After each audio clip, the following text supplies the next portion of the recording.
maging masakit.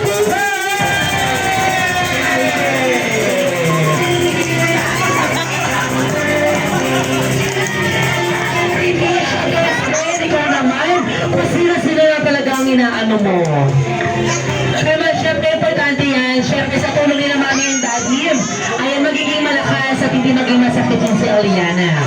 Kaya naman para sa second wish, ni Stage Hobby, let's start with si Eliana, ay lumaki, nagasali na, may dapat sa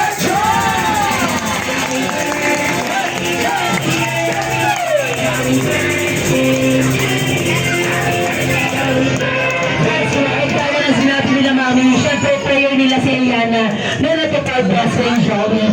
Alright na dyan, Kiasi, and for this time, sa Jollibee, excited na kami sa last wish mo. Kaya naman, everyone, para daw sa third and last wish nila sa Jollibee, na sana si Baby Eliana ay lumaki